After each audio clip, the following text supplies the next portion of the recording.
This is a study some of you think you know about, but very few people have ever read the story. You watched the movie. This is Stanley Milgram, little Jewish kid from the Bronx, and he asked the question, could the Holocaust happen here, now? People said, no, that's Nazi Germany, that's Hitler. That's 1939. He said, yeah, but suppose Hitler asked you, would you electrocute a stranger? No way, not me, I'm a good person. He said, why don't we put you in a situation and give you a chance to see what you would do? And so what he did was he tested 1,000 ordinary people, 500 in New Haven, Connecticut, 500 Bridgeport, and they all read this ad in this paper. And the ad said, psychologists want to understand memory. We want to improve people's memory because memory is a key to success, okay? We're going to give you $5, $4 for your time. And he said, we don't want college students. We want men between 20 and 50. In the latest studies, they ran women. Ordinary people, barbers, clerks, white-collar people. So you go down, and one of you is going to be a learner, one of you is going to be a teacher. The learner is a genial middle-aged guy. He gets tied up to the shock apparatus in another room. The learner could be the middle-aged, could be as young as 20, and he is told by the authority, the guy in the lab coat, your job as teacher is to give this guy material to learn. Gets it right, reward him. Gets it wrong, you press a button on the shock box. First button is 15 volts. He doesn't even feel it. That's the key. All evil starts with 15 volts. And then the next step is another 15 volts.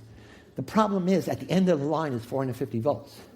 And as you go along, the guy is screaming, I got a heart condition, I'm out of here.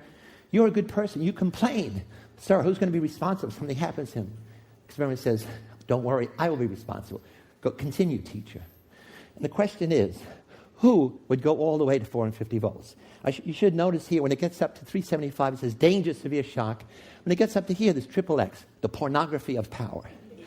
So Milgram asked 40 psychiatrists, what percent of American citizens would go to the end? They said only 1%, because that's sadistic behavior, and we know, psychiatry knows, only 1% of Americans are sadistic. Okay. Here's the data. They could not be more wrong. 2/3 go all the way to 450 volts. This was just one study. Milgram did more than 16 studies. And look at this. In study 16, where you see somebody like you go all the way, 90% go all the way. In study 5, if you see people rebel, 90% rebel. What about women? Study 13, no different than men. So Milgram is quantifying evil as the willingness of people to blindly obey authority, to go all the way to 450 volts. And it's like a dial on human nature. A dial in the sense that you can make almost everybody totally obedient, down to the majority, down to none. So this study, which I did with my graduate students, especially Craig Haney, we also began with an ad. We didn't have money, so we had a cheap little ad.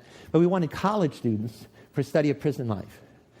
75 people volunteered, took personality tests, we did interviews, picked 24, most normal, most healthy, randomly assigned them to be prisoner guard. So on day one, we knew we had good apples. I'm going to put them in a bad situation. And secondly, we know there's no difference between the boys who are going to be guards, the boys who are going to be prisoners. Here are the prisoners who are going to be dehumanized. They're going to become numbers. Here are the guards with the symbols of power and anonymity.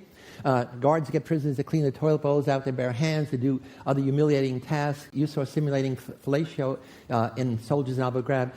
My guards did it in 5 days. The stress reaction was so extreme that normal kids we picked because they're healthy had breakdowns within 36 hours. The study ended after 6 days because it was out of control. 5 kids had emotional breakdown. So what are the 7 social processes that grease the slippery slope of evil? Mindlessly taking the first small step. Dehumanization of others. De-individuation of self. Diffusion of personal responsibility. Blind obedience to authority. Uncritical conformity to group norms. Passive tolerance of evil through inaction or indifference. And it happens when you're in a new or unfamiliar situation. Your habitual response patterns don't work. Your personality and morality are disengaged. Nothing is easier than to denounce the evildoer. Nothing more difficult than understanding him, Dostoevsky tells us. Understanding is not excusing. Psychology is not excusiology. So social psychological research reveals how ordinary good people can be transformed without the drugs. You don't need it. You just need the social psychological processes. So you need a paradigm shift in all of these areas. The shift is away from the medical model that focuses only on the individual. And the shift is toward a public health model that recognizes situational and systemic vectors of disease. Bullying is a disease. Prejudice is a disease. Violence is a disease. And since the Inquisition, we've been dealing with problems at the individual level. And you know what? It doesn't work. Alexander Solzhenitsyn says the line between good and evil cuts through the heart of every human being. That means that line is not out there. That's a decision that you have to make. That's a personal thing. So I want to end very quickly on a positive note. Heroism as the antidote to evil. By promoting the heroic imagination, especially in our kids, in our educational system, we want kids to think, I'm a hero in waiting for the right situation to come along, and I will act heroically.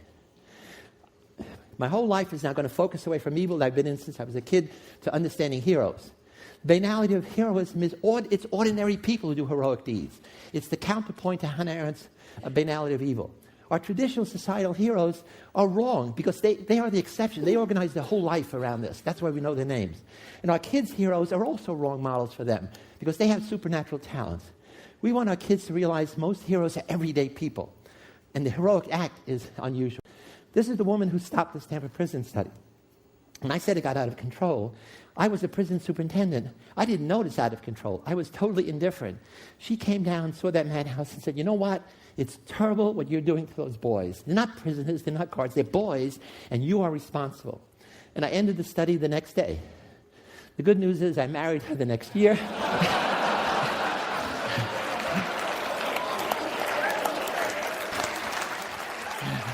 So situations have the power to do the same, but the point is, it's the same situation that can inflame the hostile imagination in some of us that makes us perpetrators of evil, can inspire the heroic imagination in others. It's the same situation, and you're on one side or the other. Most people are guilty of the evil of inaction because your mother says, don't get involved, mind your own business. And you have to say, Mama, humanity is my business. And so one day you will be in a new situation.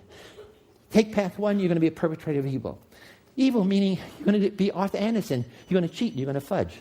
You're going to allow bullying. Path 2, you become guilty of the evil of passive inaction. Path 3, you become a hero.